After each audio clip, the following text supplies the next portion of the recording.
Pre vocational education.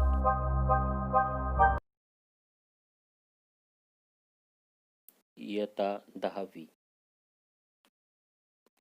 Mechanical technology विभाग धातू जोडकाम पद्धती.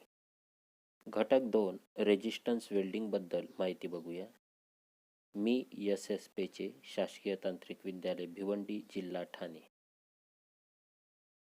दोन किंवा अधिक धातूचे तुकडे एकत्र जोडण्याच्या अनेक पद्धतीपैकी एक आहे resistance welding. Electric resistance welding ही एक वेल्डिंग प्रक्रिया आहे जिथे संपर्कात असलेल्या धातूचे भाग इलेक्ट्रिक करंटद्वारे गरम करून जोडणीवर मेटल वितळवून कायमस्वरूपी जोडले जातात. या वेल्डिंगच्या मोठ्या प्रमाणात वापर केला जातो. उदाहरणार्थ स्टील पाईप तयार करताना आणि ऑटोमोबाईलसाठी बॉडी असेंब्लीमध्ये.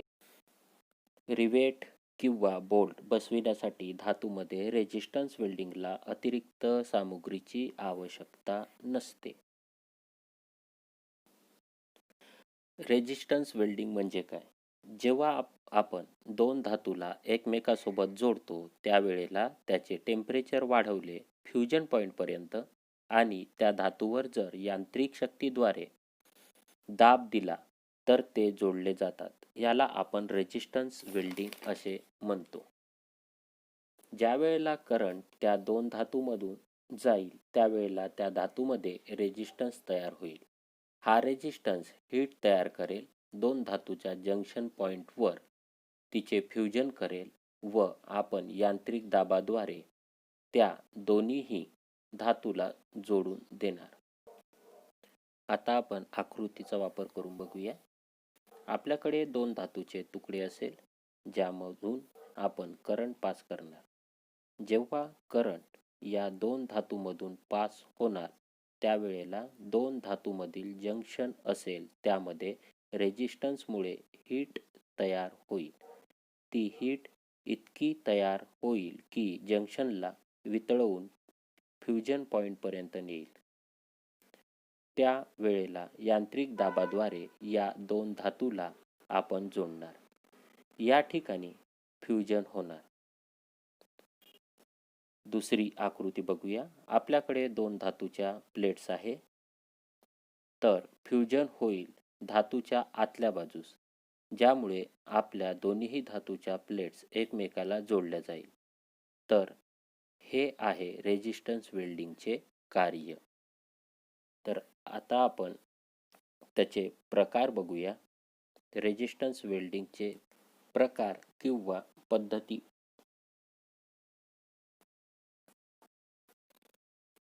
रेजिस्टन्स वेल्डिंगच्या एकूण 6 पद्धती आहे. एक आहे spot welding, 2 seam welding, 3 flash welding, 4 butt welding, 5 percussion welding, 6 projection welding. यामधील पहिली पद्धत स्पॉट वेल्डिंगचा आता आपण अभ्यास करूया. ही पद्धत धातूचे पातळ पत्रे वेल्ड करण्यासाठी वापरतात. सर्वात सोपी व उत्तम पद्धत आहे. या पद्धतीमुळे शीटमध्ये रिवेटचा उपयोग कमी होऊ लागला. स्पॉट वेल्डिंगमध्ये 2 इलेक्ट्रोडमध्ये जॉब ठेवून वेल्ड केले जातात. यामधील एक इलेक्ट्रोड फिक्स असतो व दुसरा मूवेबल असतो. जो जॉब जोडायचा आहे त्यास इलेक्ट्रोडमध्ये ठेवतात व कमी दाबाचा पण उच्च एम्पियरचा प्रवाह इलेक्ट्रोडमधून पाठवला जातो. त्यामुळे धातूचे पत्रे गरम होतात. नंतर त्यावर प्रेशर दिले जाते व त्या ठिकाणी जोड साधले जातात. स्पॉट वेल्डिंगमध्ये इलेक्ट्रोड गरम होऊ नये म्हणून त्यामधून पाण्याचा प्रवाह सतत ठेवला जातो.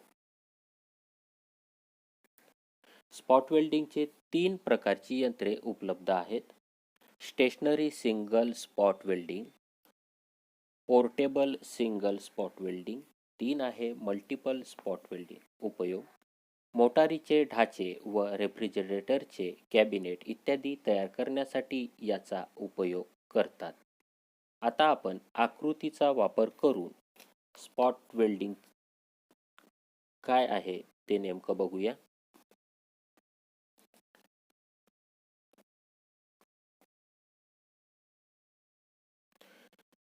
स्पॉट वेल्डिंग ही लॅब जॉईंट तयार करण्याच्या कामात येते. ही वेल्डिंग जवळपास 12.7 mm जाड दोन धातूच्या जाळीला जोडण्याच्या कामात येतो. यामधील कंपोनंट्स आहे ट्रान्सफॉर्मर वापरणार, जे की प्रायमरी आणि सेकंडरी वाइंडिंग यामध्ये असेल. दुसरा आहे 2 कॉपर इलेक्ट्रोड. याचा वापर याकरिता करतो कारण कॉपर धातूचा थर्मल आणि इलेक्ट्रिकल कनेक्टिव्हिटी चांगली असते. या वेल्डिंगकरिता सर्वात चांगले इलेक्ट्रोड आहे कॉपर इलेक्ट्रोड. आकृतीद्वारे आपण समजून घेऊया. आपल्याकडे असेल एक ट्रान्सफॉर्मर. ही आहे ट्रान्सफॉर्मर कोर. यामध्ये असेल प्रायमरी वाइंडिंग आणि सेकंडरी वाइंडिंग. ही सेकंडरी वाइंडिंग आहे जी जोडल्या जाईल या कॉपर इलेक्ट्रोडला. वरचा जो इलेक्ट्रोड आहे त्याला आर्म कनेक्ट असेल. खालच्या आर्मला आपण फिक्स आर्म म्हणतो व वरच्या आर्मला मूवेबल आर्म म्हणतो, जी वरच्या व खालच्या बाजूला सरकवता येते. जेव्हा वेल्डिंग प्रक्रिया करायची असते तेव्हा धातूला जोडण्यासाठी व दाब देण्यासाठी मूवेबल आर्मचा वापर करतात. या दोघांच्या मध्ये वेल्डिंग करायच्या शीट किंवा प्लेट ठेवतात व मूवेबल आर्मने त्या प्लेट टाईट करतात. नंतर करंट सप्लाय करण्याकरिता करंट स्विच ऑन करावी. करंट सप्लाय सुरू होईल व वरच्या बाजूने तो जाईल व इलेक्ट्रोड मधून तो वेल्डिंग प्लेटकडे जाईल. प्लेटमधून खालच्या इलेक्ट्रोडकडे व तिथून तो परत जाईल. आता बघा, करंट फ्लो होत असल्यामुळे ज्या वेळेला करंट प्लेटमधून जाईल त्यावेळेला करंटला रेजिस्टन्स म्हणजे विरोध मिळायला सुरुवात होईल. प्लेटमध्ये जो जंक्शन आहे त्यामध्ये थोडाफार गॅप असतो, त्यामुळे तिथे जास्त रेजिस्टन्स मिळतो. रेजिस्टन्समुळे त्या ठिकाणी हीट निर्माण होईल व ती हीट त्या धातूला फ्युजन पॉईंटपर्यंत नेईल व तो पॉईंट मेल्ट होईल व जॉईंट तयार होईल. अशा प्रकारे स्पॉट वेल्डिंग कार्य करेल व वेल्डिंग झाल्यानंतर वेल्डिंग स्पॉट आपल्याला दिसेल. ही आहे स्पॉट वेल्डिंगची कार्यपद्धती. 2 आहे सीम वेल्डिंग. आता आपण सीम वेल्डिंग बद्दल माहिती बघूया. सीम वेल्डिंगची कार्यपद्धती स्पॉट वेल्डिंग प्रमाणेच आहे, परंतु यामध्ये कॉम्पोनंट इलेक्ट्रोड म्हणून वापरणार आहोत तो रोलर असेल, जे रोटेट करता येईल. आता आपण आकृतीचा वापर करून बघूया. आपल्याकडे ट्रान्सफॉर्मर असेल, त्याला प्रायमरी वाइंडिंग व सेकंडरी वाइंडिंग असेल, परंतु यामध्ये जे इलेक्ट्रोड आहे ते रोलर आहे, जे रोल करू शकतात. जेव्हा आपण कनेक्शन करणार, ट्रान्सफॉर्मरचे इलेक्ट्रोडला व रोलरच्या मध्ये वेल्डिंग करावयाच्या प्लेट्स ठेवणार व वरच्या आर्मने फिक्स करणार व करंट सप्लाय ऑन करणार. रोलर रोटेट करायला सुरुवात करेल व त्यामधून करंट फ्लो पण होईल. कंटिन्युअसली करंट पास होईल या रोलरमधून व प्लेटमधून व रोलरसोबत प्लेटसुद्धा सरकेल व फ्युजन तयार करेल व कंटिन्युअस वेल्डिंग आपल्याला मिळेल. याला म्हणतात सीम वेल्डिंग, जी आपल्याला एकसारखी वेल्डिंग देतो रोलरच्या मदतीने. आता तिसरी पद्धत बट वेल्डिंग. बट वेल्डिंग म्हणजे जेव्हा आपण 2 प्लेट्सला किंवा 2 रॉडचे टोक जॉईंट करतो त्याला बट वेल्डिंग असे म्हणतात. कॉम्पोनंट्स बघूया. एक आहे ट्रान्सफॉर्मर, 2 आहे 2 क्लॅम्प्स. एक क्लॅम्प फिक्स असेल व एक मूवेबल क्लॅम्प असेल. चला आकृतीने समजून घेऊया. आपल्याकडे ट्रान्सफॉर्मर आहे, प्रायमरी आणि सेकंडरी वाइंडिंग. 2 क्लॅम्प आहे, एक मूवेबल क्लॅम्प व एक फिक्स क्लॅम्प आहे. फिक्स क्लॅम्प फिक्स असेल आणि मूवेबल क्लॅम्प आपल्याला सरकवता येईल. हे दोन्हीही कनेक्ट आहे सेकंडरी वाइंडिंगला. या दोन्हीही क्लॅम्पमध्ये आपण वेल्डिंग करायचे धातू ठेवूया. आता दोन्हीही धातूचे टोक जोडायचे आहे मूवेबल क्लॅम्पच्या साहाय्याने. दोन्हीही टोके जोडून घेऊया. नंतर करंट सप्लाय ऑन करूया. सप्लाय ऑन झाल्यानंतर दोन्हीही टोकात स्पार्क होईल, म्हणजे आर्क तयार होईल. दोन्हीही टोकांना गरम करेल. गरम झाल्यानंतर धातू फ्युजन पॉइंटपर्यंत पोहोचेल व दोन्हीही धातू जॉईंट होईल. ही आहे बट वेल्डिंगची पद्धत. 4 आहे फ्लॅश वेल्डिंग. ही वेल्डिंग बट वेल्डिंग प्रमाणेच असते, परंतु ही थिन आणि थिक म्हणजे शीट तसे रॉड यांना जोडण्याकरिता वापरता येते. यांचे कॉम्पोनंट सारखेच आहे, परंतु याची कार्यपद्धती थोडी वेगळी आहे.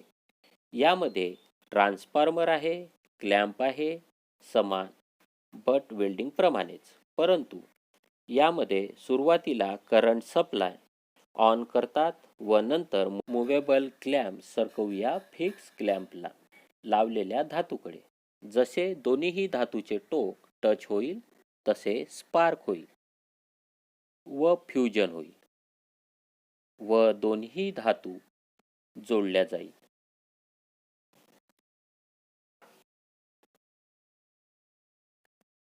म्हणजे वेल्डिंग होईल. याला म्हणतात फ्लॅश वेल्डिंग. दोन्हीही टोके संपर्कात आल्यानंतर फ्लॅश येतो, म्हणून याला फ्लॅश वेल्डिंग म्हणतात. ही आहे फ्लॅश वेल्डिंगची कार्यपद्धती. आता पुढे बघूया projection welding. Projection welding spot welding प्रमाणेच आहे, फक्त यामध्ये असलेले इलेक्ट्रोड्स थोडे वेगळे असतात. कॉम्पोनंट सारखेच आहे. एक आहे ट्रान्सफॉर्मर, 2 आहे 2 इलेक्ट्रोड. यामध्ये जो इलेक्ट्रोड वापरणार आहोत तो असेल प्रोजेक्शन इलेक्ट्रोड. यामध्ये आधीपासूनच आपल्याला प्रोजेक्शन दिलेले असेल की आपल्याला कुठल्या जागी वेल्डिंग करायची आहे. स्पॉट वेल्डिंगमध्ये इलेक्ट्रोडवर एक टीप होती. यामध्ये 3-4 कितीही असू शकतात. तर या प्रकारचा इलेक्ट्रोड आपण वापरतो. प्रोजेक्शन वेल्डिंगमध्ये बाकी कार्यपद्धती समान आहे. 2 प्लेट असेल, ती त्यावर ठेवण्यात येईल. करंट सप्लाय ऑन करणार, करंट सर्किटमधून जाईल, करंटला रेजिस्टन्स मिळेल. जेव्हा ती प्लेट्समधून जाईल या ठिकाणी फ्युजन होईल व वेल्डिंग जॉईंट तयार होईल. ही पद्धत आहे प्रोजेक्शन वेल्डिंगची. प्रोजेक्शन वेल्डिंग स्पॉट वेल्डिंग प्रमाणेच आहे, फक्त यामध्ये फरक प्रोजेक्शन इलेक्ट्रोड वापरला आहे. ही पद्धत प्रोजेक्शन वेल्डिंगची आहे. या पुढील पद्धत आहे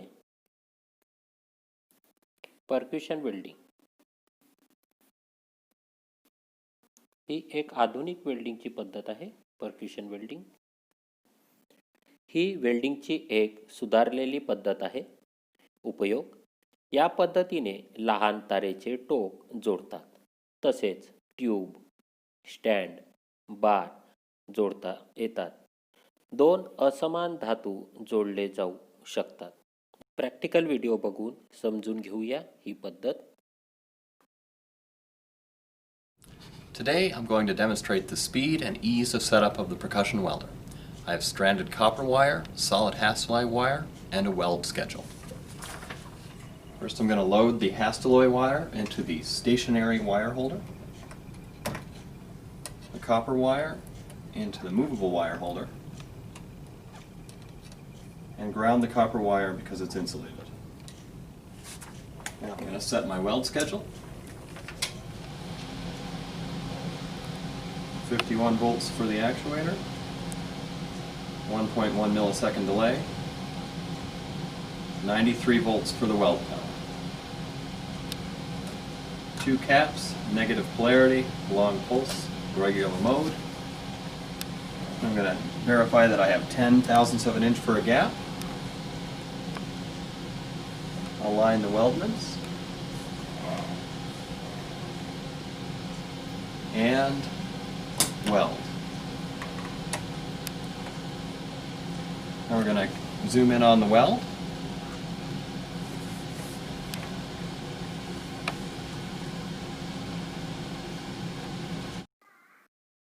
रेजिस्टन्स वेल्डिंगच्या प्रकाराचे काही 3D ॲनिमेशन विद्यार्थ्यांकरिता.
आज या पाठातून आपण शिकलोय रेजिस्टन्स वेल्डिंगचे कार्यतत्व, रेजिस्टन्स वेल्डिंग मशीन, रेजिस्टन्स वेल्डिंगचे प्रकार व उपयोग.